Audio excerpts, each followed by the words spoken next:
నమస్తే. ఈరోజు మనం ఒక బేసిక్ హ్యూమన్ సైకాలజీని డీకోడ్ చేయబోతున్నాం. కొంతమంది ఎప్పుడూ అబ్బా నాకు ప్రశాంతత కావాలి, పీస్ కావాలి అని చెప్తుంటారు. కాని తీరా ఆ ప్రశాంతత దొరగ్గానే వాళ్లే కావాలని దాన్ని నాశనం చేస్తారు. ఎందుకిలా చేస్తారు? వినడానికి చాలా క్రేజీగా ఉంది గదూ. కాని దీని వెనుక ఎవరికీ అంత త్వరగా అర్థం కాని ఒక హిడెన్ లాజిక్ ఉంది. అదేంటో ఇప్పుడు డీటెయిల్గా చూద్దాం. అసలంతా సవ్యంగానే జరుగుతున్నప్పుడు, అందరూ చాలా హ్యాపీగా ఉన్నప్పుడు సడన్గా ఎలాంటి లాజిక్ లేకుండా ఒక వ్యక్తి ఆ అందమైన వాతావరణాన్ని ఎందుకు స్పాయిల్ చేస్తాడు? ఎంతో పీస్ఫుల్గా ఉన్న టైంలో కావాలనే ఒక తుఫాన్ ఎందుకు క్రియేట్ చేస్తాడు? బయటినుంచి చూస్తే ఇది పక్కా పిచ్చితనంలా అనిపిస్తుంది. కాని అలా చేసేవాళ్ల మైండ్లో మాత్రం చాలా స్పష్టమైన పక్కా లాజిక్ ఒకటి రన్ అవుతూ ఉంటుంది. మన రియల్ లైఫ్లో జరిగే ఒక సీన్ ఇమాజిన్ చేసుకుందాం. అది సండే మార్నింగ్. ఇంట్లో ఎంతో సైలెంట్గా రిలాక్స్డ్గా ఉంది. అబ్బా, వారం రోజుల తర్వాత ప్రశాంతంగా రెస్ట్ తీసుకుందామనుకునే టైం.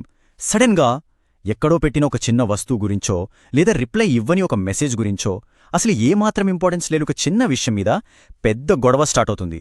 ఒక్క నిమిషం ముందు సైలెంట్గా ఉన్న ఇంట్లో ఉన్నట్లుండి అరుపులు, డోరులు బాదుకునే శబ్దాలు. ఇక్కడ గమనించాల్సిన విషయమేంటంటే, ఆ ప్రశాంతత దానంతట అదే చెదిరిపోలేదు, అది కావాలని బ్రేక్ చేయబడింది. సెక్షన్ 1. ప్రశాంతత అనేది ఒక భ్రమ. ఇది వినడానికి కొంచెం ఆశ్చర్యంగా ఉండొచ్చు. బయటనుంచి చూసేవాళ్లకి ఈ ప్రవర్తనంతా ఒక గందరగోళంలా, ఆ వ్యక్తికి తనమీద తనకే కంట్రోల్ లేదేమో అన్నట్లుగా కనిపిస్తుంది. కాని లోపల జరిగే స్టోరీ వేరు. ఆ వ్యక్తికి ఈ డ్రామానే ఒక స్ట్రక్చర్నిస్తుంది. అల్లకల్లోలంగా ఉన్నవాళ్ల మైండ్కి ఇన్స్టెంట్గా ఫోకస్ చేయడానికి ఒక టార్గెట్నిస్తుంది. లోపల వాళ్లని భయపెడుతున్న ఆలోచనలతో ఫైట్ చేసే బదులు ఇలా బయట ఒక డ్రామా క్రియేట్ చేయడం వల్ల వాళ్లకొక రకమైన ఊరట, ఒక రిలీఫ్ దొరుకుతుంది. మనుషులందరూ ఎప్పుడూ ప్రశాంతతనే కోరుకుంటారు అనేది మన సొసైటీలో ఉన్న ఒక పెద్ద అపోహ. కొంతమందికి ఈ గందరగోళం లేదా కేయాస్ అనేది కంట్రోల్ తప్పడం కాదు, అది వాళ్ల ఎమోషన్స్ని కంట్రోల్లో ఉంచుకోవడానికి వాడే ఒక టూల్. వాళ్లు లోపల విపరీతమైన అసహాయతను, ఒక ఎంప్టీనెస్ని ఫీలవుతున్నప్పుడు ఇలా బయట ఒక తుఫాను క్రియేట్ చేయడమనేది వాళ్లకొక షీల్డ్లా పనిచేస్తుంది. మనం ఏమీ చేయలేకపోతున్నామనే ఫీలింగ్ నుంచి ఎస్కేప్ అవడానికి ఇది వాళ్లకు తెలిసిన ఒకే ఒక్క దారి. ఇక రెండో సెక్షన్, అసలు కామ్గా ఉండటం ఎందుకు సేఫ్గా అనిపించదు? అల్లకల్లోలమైన మైండున్నవాళ్లకి నిశ్శబ్దమనేది ఒక నరకం లాంటిది. బయట ఎలాంటి సౌండ్స్ లేనప్పుడు లోపల వాళ్ల ఆలోచనల గోల చాలా పెద్దగా వినిపిస్తుంది. నిశ్శబ్దమనేది మనిషిని తనలోని శూన్యతను, ఎంటీనెస్ని ఫేస్ చేసేలా చేస్తుంది. అది భరించలేని బోర్డంని, వల్నరబిలిటీని, ఇంకా ఎప్పటినుంచో పేరుకుపోయిన పాత బాధలని బయటకు లాగుతుంది. ఆ టైంలో వాళ్లు తమ సొంత చీకటి ఆలోచనలతో ఒంటరిగా మిగిలిపోతారు. ఆ సైలెన్స్ వాళ్లకి రిలీఫ్ ఇవ్వకపోగా ఒక భయంకరమైన ఫీలింగ్నిస్తుంది.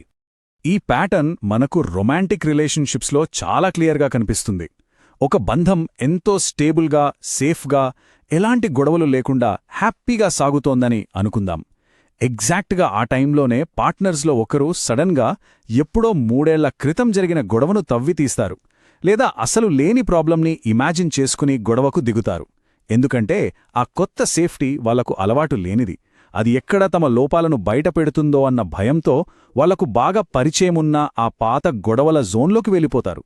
ఆ డ్రామా వల్ల వచ్చే ఎమోషనల్ కిక్ వాళ్లకు తాము బతికున్నామనే ఒక ఫీలింగ్ని ఇస్తుంది.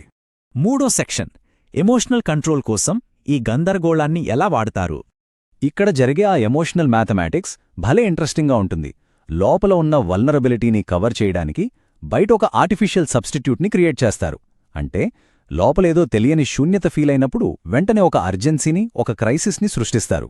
ఉదాహరణకు, ఫ్రెండ్స్ గ్రూప్లో ఒకరికి సడన్గా ఒంటరిగా అనిపించిందనుకోండి, వెంటనే ఒక రూమర్ క్రియేట్ చేయడమో లేదా ఇద్దరి మధ్య చిన్న చిచ్చు పెట్టడమో చేస్తారు. ఈ డ్రామా వల్ల వచ్చే హడావిడి వాళ్ల లోపలి హెల్ప్లెస్నెస్ని టెంపరరీగా మాయం చేస్తుంది. గ్రూప్లో తనకు చాలా ఇంపార్టెన్స్ ఉందనే ఒక ఫేక్ ఫీలింగ్ని ఇస్తుంది. ఇలాంటి టెన్షన్ మూమెంట్స్లో ఈ గొడవ స్టార్ట్ చేసిన వ్యక్తికి ఒక 100% ఎమోషనల్ పవర్ వచ్చినట్లు ఫీల్ అవుతాడు. ఎదురుగా ఉన్న పార్ట్నర్తో గొడవ పడటం లేదా ఒక ఇష్యూని హ్యాండిల్ చేయడమనేది వాళ్లకొక టాస్క్ కంప్లీట్ చేస్తున్న ఫీలింగ్ ఇస్తుంది. లోపలున్న పెయిన్తో సైలెంట్గా ఫైట్ చేయడం కంటే ఇలా ఎదురుగా ఉన్న మనిషితో ఫైట్ చేయడం వాళ్లకు చాలా ఈజీ. ఈ యాంగిల్లో ఆలోచిస్తే ఈ సంక్షోభం అనేది తమ బాధల నుంచి వాళ్లను వాళ్లు డిస్ట్రాక్ట్ చేసుకోవడానికి వాడే ఒక పవర్ఫుల్ టెక్నిక్ అని మనకర్థమవుతుంది. సెక్షన్ 4. దాగిన ఉన్న పవర్ డైనమిక్. ఇదంతా ఒక సిస్టమాటిక్ ప్యాటర్న్లో జరుగుతోంది. ఫస్ట్ స్టెప్లో ఒక అర్జెన్సీని క్రియేట్ చేస్తారు. ఫ్యామిలీ అంతా సరదాగా డిన్నర్కి వెళ్లే టైంలో సడన్గా రెస్టారెంట్ సెలక్షన్ గురించో, టైమింగ్ గురించో ఒకరు పెద్ద సీన్ చేస్తారు. సెకండ్ స్టెప్లో చుట్టూ ఉన్న వాళ్ళంతా టెన్షన్ పడతారు. తమ సరదా మూడ్ని పక్కన పెట్టి ఈ గొడవ చేస్తున్న వ్యక్తిని కూల్ చేయడానికి ట్రై చేస్తారు. ఇక ఫైనల్ స్టెప్లో అసలు మ్యాజిక్ జరుగుతుంది.